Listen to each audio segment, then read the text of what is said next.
ಓಂ ಶ್ರೀ ಗುರು ಬಸವಲಿಂಗಾಯ ನಮಃ. ಸರ್ವರಿಗೂ ಶರಣ ಶರಣ.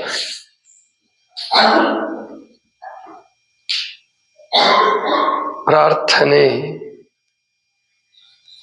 ಇದನ್ನು ಒಂದು ಯೋಗವನ್ನಾಗಿ ಮಾಡಿದವರು ಮಹಾತ್ಮ ಗಾಂಧೀಜಿಯವರು. ನಮ್ಮಲ್ಲಿ ಒಬ್ಬೊಬ್ಬರು ಪ್ರವಾದಿಗಳು, ಒಬ್ಬೊಬ್ಬರು ಮಹಾತ್ಮರು ತಮ್ಮ ಸ್ವಭಾವ, ಸಾಧನೆ ಇದಕ್ಕನುಸಾರವಾಗಿ ಒಂದೊಂದು ಯೋಗ ಪದ್ಧತಿಯನ್ನು ಹುಟ್ಟುಹಾಕಿದರು. ಪಾಶ್ಚಿಮಾತ್ಯರಲ್ಲಿ ಪ್ರವಾದಿ ಒಬ್ಬನೇ, ಯೇಸು ಕ್ರಿಸ್ತ. ಮುಸಲ್ಮಾನರಿಗೆ ಪ್ರವಾದಿ ಒಬ್ಬನೇ, ಮಹಮ್ಮದ್ ಪೈಗಂಬರ್. ಆದರೆ ಭಾರತ ದೇಶದಲ್ಲಿ ಪ್ರವಾದಿಗಳನ್ನು ಮೀರಿಸಿದಂತಹ ಋಷಿಗಳು, ಸಂತರು, ಶರಣರು ಆಗಿ ಹೋಗಿದ್ದಾರೆ. ನಮ್ಮಲ್ಲಿ ಲಾಸ್ಟ್ ಪ್ರಾಫಿಟ್ ಅನ್ನೋದಿಲ್ಲ, ಅಂದ್ರೆ ಇವನೇ ಕೊನೆಯ ಪ್ರವಾದಿ ಅನ್ನೋದಿಲ್ಲ. ಮತ್ತು ಕೇವಲ ಒಂದು ಧರ್ಮಕ್ಕೆ ಸೀಮಿತ ಈ ಜಗತ್ತು ಅಂತನೂ ಇಲ್ಲ. ಪರಧರ್ಮಗಳು ಅದನ್ನು ಹೇಳಿಕೊಟ್ರು. ಅಂದ್ರೆ ನಮ್ಮದೇ ಧರ್ಮ ಕೊನೆ, ನಮ್ಮ ಪ್ರವಾದಿನೇ ಕೊನೆ ಅಂತ ಹೇಳಿಕೊಟ್ರು. ಆದ್ರೆ ಭಾರತ ದೇಶ ಹಾಗೆ ಹೇಳಲಿಲ್ಲ. ಭಾರತ ದೇಶದ ಋಷಿಗಳು ಬಹಳ ದೊಡ್ಡ ದೊಡ್ಡವರಿದ್ರು. ಅವ್ರು ಯಾರೂ ಕೂಡ ನಾನು ನಿಮ್ಮ ಉದ್ಧಾರಕ್ಕಾಗಿ ಹುಟ್ಟಿ ಬಂದಿದ್ದೀನಿ ಅಂತ ಹೇಳಲಿಲ್ಲ. ನಾನು ಪರಮಾತ್ಮನ ಒಂದು ಅಂಶ, ನೀವು ಪರಮಾತ್ಮನ ಒಂದು ಅಂಶ. ನನಗೆ ಇದು ಇಷ್ಟ, ಗವಿಯಲ್ಲಿ ಕೂಡೋದು ಇಷ್ಟ, ಗುಡಿಸಲಿನಲ್ಲಿ ಕೂಡೋದು ಇಷ್ಟ. ನೀವು ಅರಮನೆಯನ್ನ ಕಟ್ಕೊಳ್ಳಿ, ಯಾವಾಗಲಾದ್ರೂ ನಾನೊಂದ್ಸಾರಿ ಬಂದು ನಿಮ್ಮ ಅರಮನೆಯಲ್ಲಿ ಸಂತೋಷ ಪಟ್ಟು ಹೋಗ್ತೀನಿ. ಆದರೆ ನನಗೆ ಅರಮನೆ ಬೇಡ. ಅಲ್ಲಿಯೂ ಕೂಡ ಆ ಥರದವ್ರು ಇದ್ರು, ಆದರೆ ಅವರು ಹೆಚ್ಚು ಪ್ರಚಲಿತ ಬರಲಿಲ್ಲ. ಅಲ್ಲಿ ಯೇಸು ಕ್ರಿಸ್ತನಿಗಿಂತ ಸುಮಾರು 1-1.5 ಸಾವಿರ ವರ್ಷ ಮೊದಲೇ ಗ್ರೀಕ್ ದೇಶದಲ್ಲಿ ಒಬ್ಬ ಡಯೋಜಿನಿಸ್ ಅಂತ ಆಗಿ ಹೋದ. ಅಲೆಕ್ಸಾಂಡರ್ನ ಸಮಕಾಲೀನ ಅವನು. ಆ ಡಯೋಜಿನಿಸ್ ಕೂಡ ನಮ್ಮ ಭಾರತೀಯ ಋಷಿ ಇದ್ದ ಹಾಗೆ ಇದ್ದ. ಅರಮನೆ ಕಟ್ಟಿಸ್ಕೊಡ್ತೀನಿ, ನಿಮಗೆ ಅರಮನೆಯಲ್ಲಿ ಜಾಗ ಕೊಡ್ತೀನಿ ಅಂದ್ರು ಹೋಗ್ಲಿಲ್ಲ. ನದಿಯ ಮರಳು ದಂಡೆಯಲ್ಲಿ ಅಲ್ಲೇ ಇರ್ತಿದ್ದ, ಮರಗಳ ಕೆಳಗೆ ಆಶ್ರಮವನ್ನು ಮಾಡಿ ತಾನು ಕಂಡುಕೊಂಡಂತ ಆತ್ಮವಿದ್ಯೆಯನ್ನ ಬೇರೆಯವ್ರಿಗೆ ಧಾರೆ ಎರಿತಿದ್ದ. ಅಲೆಕ್ಸಾಂಡರ್ಗಿಂತ ಎಷ್ಟೋ ವರ್ಷ ಮೊದಲು ಸಾಕ್ರಟೀಸ್ ಅಲ್ಲಿಯೂ ಆಗಿ ಹೋಗಿದ್ದಾರೆ. ಅವರನ್ನ ಆ ಜನ ಋಷಿಗಳ ಮಟ್ಟಕ್ಕೆ, ಪ್ರವಾದಿಗಳ ಮಟ್ಟಕ್ಕೆ ಏರಿಸಲಿಲ್ಲ. ಆದ್ರೆ ಭಾರತೀಯ ಭಕ್ತರ ಮನಸ್ಸು ಅದು ಬಹಳ ವಿಶೇಷವಾದದ್ದು. ಯಾರೋ ಒಬ್ಬ ಅವಧೂತ ಕಂಡ್ರು ಕೂಡ, ಯಾರೋ ಒಬ್ಬ ಸಾಮಾನ್ಯ ವ್ಯಕ್ತಿ ಕಂಡ್ರು ತಮಗಿಂತಲೂ ಅವನಲ್ಲಿ ಏನಾದ್ರೂ ವಿಶೇಷ ಕಂಡು ಬಂದ್ರೆ ಭಾರತೀಯರು ಅವನಿಗೆ ಬಹಳ ಬೆಲೆ ಕೊಡ್ತಾರೆ. ಅವನನ್ನ ದೇವರ ಅವತಾರ ಅಂತ ಹೇಳ್ತಾರೆ. ಆದರೆ ಆ ಪ್ರವಾದಿಗಳು ನಮ್ಮಲ್ಲಿ ಅವರು ದೇವರ ಅವತಾರ ನಾನು ಅಂತ ಯಾರು ಹೇಳಲ್ಲ. ಬುದ್ಧ ಆಗ್ಲಿ, ಬಸವಣ್ಣ ಆಗ್ಲಿ, ಅಥವಾ ಆಧುನಿಕ ಋಷಿಗಳು ಅನ್ನಿಸ್ಕೊಂಡಂತಹ ಮಹರ್ಷಿ ಅರವಿಂದರು, ರಮಣ ಮಹರ್ಷಿಗಳು, ಮಹಾತ್ಮ ಗಾಂಧಿ, ಅಂಬೇಡ್ಕರ್, ಇವರು ಯಾರೂ ಕೂಡ ನಾನು ನಿಮ್ಮನ್ನು ಉದ್ಧರಿಸಕ್ಕಾಗಿ ಬಂದಿದ್ದೀನಿ ಅಂತ ಹೇಳಲಿಲ್ಲ. ಅಂಬೇಡ್ಕರ್ ಅವ್ರನ್ನ ಆಧುನಿಕ ಮನು ಅಂತಾನೆ ಕರೀತಾರೆ. ಅವರು ಮನುವಾದವನ್ನು ವಿರೋಧಿಸಿದ್ರು. ಮನುಸ್ಮೃತಿಯನ್ನ ಸುಟ್ರು. ಆದರೂ ಕೂಡ ಅವರನ್ನೇ ಆಧುನಿಕ ಮನು ಅಂತ ಕರೆದ್ರು. ಯಾಕೆ ಅಂದ್ರೆ ಸಂವಿಧಾನವನ್ನು ಕೊಟ್ಟಂಥವರು. ಆದ್ರೆ ಅವರನ್ನು ಕೇಳಿದರೆ ಇಲ್ಲ, ನಾನು ಒಬ್ಬನೇ ಕೊಡ್ಲಿಲ್ಲ, ಎಲ್ಲರೂ ಸೇರಿ ಕೊಟ್ಟಿದ್ದೀವಿ, ಸಂವಿಧಾನ ಸಭೆ ಅಂತ ಇತ್ತು, ನಾನು ಕೇವಲ ಬರೆದಿದ್ದೀನಿ ಅಂತ ಹೇಳ್ತಾರೆ. ಇದು ಪ್ರವಾದಿಗಳ, ಋಷಿಗಳ ಮನಸ್ಸು.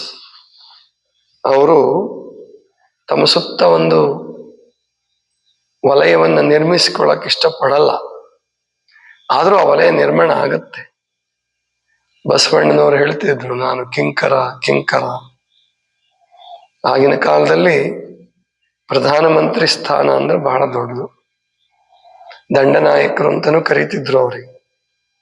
ರಾಜನಿಗಿಂತ ಹೆಚ್ಚಿನ ಮಹತ್ವ ಪ್ರಧಾನಮಂತ್ರಿಗಳಿಗಿರ್ತಿತ್ತು. ಅಂಥದ್ರಲ್ಲಿ ಬಸವಣ್ಣನವರು ಅಲ್ಲಿ ಪ್ರಧಾನಮಂತ್ರಿ ಕಾಯಕ ಮಾಡ್ತಿದ್ರು. ಆದರೆ ಅನುಭವ ಮಂಟಪದಲ್ಲಿ ಬಂದು ಎಲ್ಲರ ಜೊತೆಗೆ ಕೂತ್ಕೊಳ್ತಾ ಇದ್ರು, ಎಲ್ಲರ ಜೊತೆಗೆ ಧ್ಯಾನ ಮಾಡ್ತಿದ್ರು, ಪೂಜೆ ಮಾಡ್ತಿದ್ರು. ಇದು ವೈಶಿಷ್ಟ್ಯ. ಇವತ್ತು ನಾನು ಹೇಳೋದಕ್ಕೆ ಪ್ರಾರಂಭ ಮಾಡಿದ್ದು ಪ್ರಾರ್ಥನೆ. ಇದು ಗಾಂಧೀಜಿಯ ಯೋಗ. ಗಾಂಧೀಜಿಯನ್ನು ಯೋಗಾಸನಗಳನ್ನೇನು ಮಾಡ್ತಿರ್ಲಿಲ್ಲ. ಅದರ ಅರ್ಥ ಯೋಗಾಸನಗಳು ಮಾಡಬಾರದು ಅಂತಲ್ಲ. ಯೋಗಾಸನ ಪದ್ಧತಿ ಕಡಿಮೆ, ಕೀಳು ಅಂತನೂ ಅಲ್ಲ. ಗಾಂಧೀಜಿ ಮಾಡ್ತಿರ್ಲಿಲ್ಲ. ಗಾಂಧೀಜಿ ವಾಕಿಂಗ್ ಮಾಡ್ತಾ ಇದ್ರು. ದಿವಸಕ್ಕೆ ಸುಮಾರು 8 ಕಿಲೋಮೀಟರ್ ವಾಕಿಂಗ್ ಮಾಡ್ತಿದ್ರು. ಅಷ್ಟು ತೆಳ್ಳಗಿದ್ರು ಕೂಡ, ಅಷ್ಟು ಮಿತ ಆಹಾರ ತೆಗೆದುಕೊಂಡ್ರು ಕೂಡ 8 ಕಿಲೋಮೀಟರ್ ವಾಕಿಂಗ್ ಮಾಡ್ತಾ ಇದ್ರು. ಅಂದ್ರೆ ಅದು ಹೆಚ್ಚಿನ ಪ್ರಯೋಜನ ಆಗ್ತಾ ಇತ್ತು ಅವರಿಗೆ. ವಾಕಿಂಗ್ ಮಾಡೋದ್ರಿಂದ ಹಸಿವಾಗತ್ತೆ, ಊಟ ಚೆನ್ನಾಗಿ ಸೇರುತ್ತೆ ಅಂತಲ್ಲ. ಅದು ಹೌದು, ಇರಬಹುದು ಸಾಮಾನ್ಯರಿಗೆ. ಆದರೆ ಗಾಂಧೀಜಿಯ ದೃಷ್ಟಿಯಲ್ಲಿ ವಾಕಿಂಗ್ ಸಂದರ್ಭದಲ್ಲಿ ಅದೇನು ಶುದ್ಧವಾದ ಹವೆ ತೆಗೆದುಕೊಳ್ಳುತ್ತಲ್ಲ ಶ್ವಾಸಕೋಶ, ಅದು ದಿನವಿಡೀ ರಾತ್ರಿಯ ತನಕ ಹೆಚ್ಚಿನ ಶಕ್ತಿಯನ್ನು ಕೊಡಬಲ್ಲದು. ವಾಕಿಂಗ್ ಹೋಗಿ ಬಂದು ಸುಮಾರು 6:30ಕ್ಕೆ, ಬೆಳಗ್ಗೆನೂ 6:30ಕ್ಕೆ, ಸಂಜೆನೂ 6:30ಕ್ಕೆ, ಅರ್ಧ ಗಂಟೆ 1 ಗಂಟೆ ಅವರು ಪ್ರಾರ್ಥನೆ, ಮತ್ತು ಈಗ ನಾವೇನ್ ಮಾಡ್ತಾ ಇದ್ದೀವಲ್ಲ ಹೀಗೆ ಪ್ರಾರ್ಥನೆ ಮತ್ತು ಚಿಂತನ ಎರಡೂ ಹೊತ್ತು ಮಾಡ್ತಾ ಇದ್ರು. ಆ ಪ್ರಾರ್ಥನೆ ಅವ್ರಿಗೆ ಎಷ್ಟು ಸಂತೋಷ ಕೊಡ್ತಿತ್ತಂತ ಹೇಳ್ತಾರೆ ಅವರು. ಪ್ರಾರ್ಥನೆ ಅನ್ನುವಂಥದ್ದು ಏನಾದ್ರೂ ಇಲ್ಲದೆ ಹೋಗಿದ್ರೆ, ನನ್ನ ಜೀವನದಲ್ಲಿ ಪ್ರಾರ್ಥನೆಯನ್ನು ನಾನು ರೂಢಿಸ್ಕೊಳ್ಳದೆ ಹೋಗಿದ್ರೆ ಇಷ್ಟೊತ್ತಿಗೆ ಆತ್ಮಹತ್ಯೆ ಮಾಡ್ಕೋಬೇಕಾಗಿತ್ತು ಅಂತ ಹೇಳಿದ್ರು. ಅಂದ್ರೆ ಪ್ರಾರ್ಥನೆಗೆ ಇಷ್ಟೊಂದು ಯಾರೂ ಒತ್ತು ಕೊಟ್ಟಿಲ್ಲ. ಟಾಟಾ, ಬಜಾಜ್, ಗಾಂಧೀಜಿಯವ್ರ ಸಮಕಾಲೀನರು ಏನಿದ್ರಲ್ಲ, ಇವನ್ ವಿವೇಕಾನಂದರು ಕೂಡ ಅವರು ಸಾಧನೆ ಮಾಡ್ತಿದ್ರು, ಬೋಧನೆ ಮಾಡ್ತಿದ್ರು, ಧ್ಯಾನ ಮಾಡಿಸ್ತಿದ್ರು, ಎಲ್ಲ ಮಾಡ್ತಿದ್ರು. ಆದ್ರೆ ಸಾಮೂಹಿಕ ಪ್ರಾರ್ಥನೆ ಇಷ್ಟು ಸಮಯಕ್ಕೆ, ನಿರ್ದಿಷ್ಟ ಸಮಯಕ್ಕೆ ಎಲ್ಲರೂ ಕೂಡಿ ಪ್ರಾರ್ಥನೆ ಮಾಡಬೇಕು ಅಂತ ಹೇಳಿ ಗಾಂಧೀಜಿಯಷ್ಟು ಇನ್ಯಾರು ಒತ್ತು ಕೊಡ್ಲಿಲ್ಲ. ಆದ್ರೆ ಇದು ಬೇಕು. ಸಮಯ ಪಾಲನೆ, ಶಿಸ್ತು, ಸ್ವಚ್ಛತೆ. ಸ್ವಚ್ಛತೆಗೂ ಅಷ್ಟೇನೆ. ವೈಯಕ್ತಿಕ ಸ್ವಚ್ಛತೆಗೆ ಗಮನ ಕೊಟ್ಟಿರ್ಬೋದು ಬಹಳ ಜನ, ಆದ್ರೆ ಸಾಮೂಹಿಕ ಸ್ವಚ್ಛತೆ ಅವತ್ತಿನ ಕಾಲದಲ್ಲೇ ಸ್ವಾತಂತ್ರ್ಯಕ್ಕೆ ಹೋರಾಟ ಮಾಡ್ತಾ ಇರುವಂತಹ ಸಂದರ್ಭದಲ್ಲಿ ಗಾಂಧೀಜಿ ಹೇಳಿದ್ರು, ನನಗೆ ಸ್ವಾತಂತ್ರ್ಯ ಬರೋದಕ್ಕೆ ಇನ್ನೂ ಬೇಕಾದ್ರೆ 10 ವರ್ಷ ತಡ ಆಗ್ಲಿ, 20 ವರ್ಷ ತಡ ಆಗ್ಲಿ, ನಾನು ಕಾಯ್ಬಲ್ಲೆ. ಆದ್ರೆ ನೈತಿಕವಾಗಿ, ಸಾಮಾಜಿಕವಾಗಿ ನಾವು ಸುಧಾರಣೆ ಆಗದೆ ಹೋದ್ರೆ ಏನು ಪ್ರಯೋಜನ ಇಲ್ಲ. ಸ್ವಾತಂತ್ರ್ಯ ಬಂದೂ ಕೂಡ ಪ್ರಯೋಜನ ಇಲ್ಲ. ಇಷ್ಟು ಮಟ್ಟಿಗೆ ಗಾಂಧೀಜಿ ಹೇಳ್ತಾ ಇದ್ರು. ಗಾಂಧೀಜಿಯ ತತ್ವ ಅಂದ್ರೆ ಗಾಂಧೀಜಿಯನ್ನು ನಡೆದು ನುಡಿದು ತೋರಿಸಿದ್ರು, ಅದು ಇವತ್ತಿಗೂ ಕೂಡ, ಅದು ಮುಂದೆಂದೂ ಕೂಡ ಅದು ಪ್ರಸ್ತುತವಾಗಿರುತ್ತೆ. ಬಯಲು ಶೌಚ ಮುಕ್ತ ಮಾಡಬೇಕು, ಹಳ್ಳಿಗರಿಗೂ ಕೂಡ ಬೈಲಲ್ಲಿ ಶೌಚಕ್ಕೆ ಹೋಗಬೇಡಿ ಅಂತ ಹೇಳಿ ಪ್ರಯತ್ನ ಪಟ್ಟಂಥವ್ರು ಗಾಂಧೀಜಿ. ಆವಾಗ ಅದ್ರ ಬಗ್ಗೆ ಯಾರೂ ಗಮನ ಕೊಟ್ಟಿರಲಿಲ್ಲ, ಯಾರ್ಯಾರು ಗಮನ ಕೊಟ್ಟಿರಲಿಲ್ಲ. ಸ್ವಾತಂತ್ರ್ಯ ಹೋರಾಟದ ಕಡೆಗೆ ಎಲ್ಲರ ಗಮನ ಇತ್ತು, ಸರಿ, ಅದು ತಪ್ಪೇನಲ್ಲ. ಆದ್ರೆ ಒಂದು ವೇಳೆ ಅವತ್ತೇ ಸ್ವಾತಂತ್ರ್ಯ ಬಂದಿದ್ರೆ, ಗಾಂಧೀಜಿ ಏನು ಇನ್ನು ಹೋರಾಟದ ರಂಗಕ್ಕೆ ಬರಕ್ ಮುಂಚೆನೆ ಸ್ವಾತಂತ್ರ್ಯ ಬಂದಿದ್ರೆ, ಭಾರತ ದೇಶ ಇಷ್ಟಾದರೂ ವಿಶಾಲವಾಗಿ, ಇಷ್ಟಾದರೂ ಸದೃಢವಾಗಿ ಉಳಿತಿತ್ತು ಅಂತ ಹೇಳಲಿಕ್ಕೆ ಆಗಲ್ಲ. ಅಷ್ಟೆಲ್ಲ ಪ್ರಯತ್ನ ಮಾಡಿದರೂ ಕೂಡ ಪಾಕಿಸ್ತಾನ ಬೇರೆ ಆಯ್ತು. ಒಂದು ವೇಳೆ ಸ್ವಾತಂತ್ರ್ಯ ಮುಂಚೆನೆ ಬಂದಿದ್ರೆ ಮತ್ತೆ ನಮ್ಮ ಸಂಸ್ಥಾನಗಳ ಹೆಸರಿನಲ್ಲಿ, ಜಾತಿಯ ಹೆಸರಿನಲ್ಲಿ, ಭಾಷೆಯ ಹೆಸರಿನಲ್ಲಿ ಹೊಡೆದಾಟ ಮಾಡಿ ಮತ್ತೆ ಭಾರತ ಒಂದು ಸಣ್ಣ ರಾಜ್ಯವಾಗಿಯೋ ಏನಾಗಿ ಉಳಿತಿತ್ತು ಹೇಳಕ್ ಬರಲ್ಲ. ಅದಕ್ಕೆ ನಾವು ಗಾಂಧೀಜಿಯ ತತ್ವವನ್ನ ಅಷ್ಟು ಸುಲಭವಾಗಿ ತಿರಸ್ಕಾರ ಮಾಡೋದಕ್ಕೆ, ನಿರಾಕರಿಸೋದಕ್ಕೆ ಸಾಧ್ಯವಿಲ್ಲ, ನಿರಾಕರಿಸಬಾರ್ದು. ಇವತ್ತಲ್ಲ ನಾಳೆ ಎಲ್ಲರಿಗೂ ಅರ್ಥ ಆಗುತ್ತೆ. ಭಾರತೀಯರು ಸ್ವಾತಂತ್ರ್ಯ ಬಂದ ಕೂಡಲೇ ಗಳಿಸ್ಬೇಕು, ಉಳಿಸ್ಬೇಕು, ಕಟ್ಟಿಸ್ಬೇಕು, ಮತ್ತೆ ನಾವು ಶ್ರೀಮಂತರಾಗಬೇಕು, ಮೆರಿಬೇಕು ಅನ್ನುವಂಥದ್ದನ್ನೇ ಇವತ್ತಿನವರೆಗೆ ಬಹಳ ಜನ, ಉದ್ಯಮಿಗಳಿರ್ಬೋದು, ರಾಜಕಾರಣಿಗಳಿರ್ಬೋದು, ಸಾಮಾನ್ಯ ಜನರು ಕೂಡ, ಸಾಮಾನ್ಯ ಜನರು ಇಷ್ಟಪಡೋದು ಒಂದು ಸ್ವಂತ ಮನೆ, ಅದ್ರಲ್ಲಿ ಮತ್ತೆ ಮೇಲ್ಗಡೆ ಕಟ್ಟಿಸಿ ಬಾಡಿಗೆ ಕೊಡೋದು. ಇದು ಯಾವುದಕ್ಕೂ ಗಾಂಧೀಜಿ ಒತ್ತು ಕೊಡ್ಲಿಲ್ಲ. ಗಾಂಧೀಜಿ ಗುಡಿಸ್ಲಲ್ಲೇ ಇರೋಣ, ಹರಕು ಬಟ್ಟೆಯನ್ನೇ ಧರಿಸೋಣ, ಆದರೆ ಪ್ರಾರ್ಥನೆ, ಸ್ವಚ್ಛತೆ, ಶಿಸ್ತು, ಸಮಯ ಪಾಲನೆ ಇವುಗಳನ್ನು ಮಾಡಲೇಬೇಕು. ಇವುಗಳಿಲ್ಲದ ಜೀವನ ಅದು ಭದ್ರವಾದ ತಳಪಾಯ ಇಲ್ಲದೆ ಕಟ್ಟಿದ ಮನೆ ಆಗುತ್ತೆ, ಅದು ನೆಮ್ಮದಿ ಕೊಡೋದಿಲ್ಲ, ಸಂತೋಷ ಕೊಡೋದಿಲ್ಲ ಅಂತ ಹೇಳಿದ್ರು. ಇವತ್ತು ತುಂಬಾ ಜನ ವಿದ್ಯಾವಂತರು, ತುಂಬಾ ಜನ ಶ್ರೀಮಂತರು, ತುಂಬಾ ಜನ ಸ್ವಾಮೀಜಿಗಳು ಕೂಡ ಈಗ ಶಾಂತಿಯನ್ನು ಅನುಭವಿಸ್ತಾ ಇಲ್ಲ.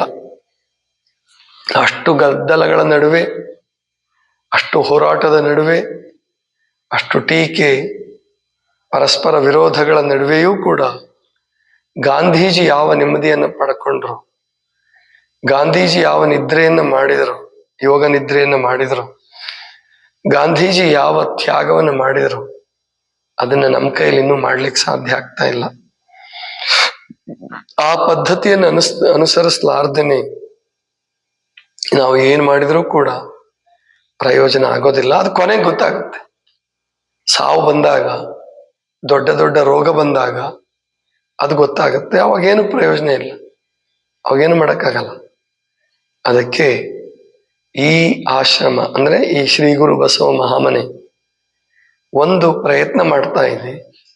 ಏನಪ್ಪಾ ಅಂತಂದ್ರೆ ಪ್ರಾರ್ಥನೆಯ ಮಹತ್ವವನ್ನ, ಯೋಗಾಸನಗಳ ಮಹತ್ವವನ್ನ ಮತ್ತು ಸ್ವಾಭಾವಿಕ ಚಿಕಿತ್ಸೆ, ದೈವಿ ಚಿಕಿತ್ಸೆ, ಆತ್ಮಶಕ್ತಿಯಿಂದ ಕಾಯಿಲೆಗಳನ್ನು ಹುಷಾರು ಮಾಡಿಕೊಳ್ತಕ್ಕಂತಹ ಪದ್ಧತಿಯನ್ನ ಸಾಧ್ಯವಾದಷ್ಟು ನಿಮ್ಗೆಲ್ರಿಗೂ ಕಲಿಸಿ ನಿಮ್ಮನ್ನ ಸ್ವಾವಲಂಬಿಗಳನ್ನಾಗಿ, ಸ್ವಾತಂತ್ರ್ಯ ಸಿಕ್ಬಿಟ್ಟಿದೆ ನಮಗೆ 1947ರಲ್ಲಿ, ಆದ್ರೆ ಸ್ವಾವಲಂಬಿಗಳು ನಾವೇ ಆಗಬೇಕಾಗಿದೆ.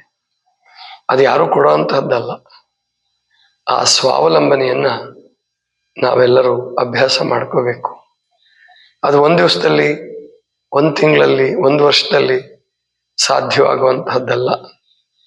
ನಿರಂತರವಾಗಿ ಪ್ರಯತ್ನ ಮಾಡ್ತಿರ್ಬೇಕು, ನಿರಂತರವಾಗಿ ಸಾಧನೆ ಮಾಡ್ತಿರ್ಬೇಕು. ಆಗ ಮಾತ್ರ ಎಲ್ಲಾ ರೀತಿಯಿಂದಲೂ ಸ್ವಾವಲಂಬನೆ ಸಾಧ್ಯವಾಗುತ್ತೆ.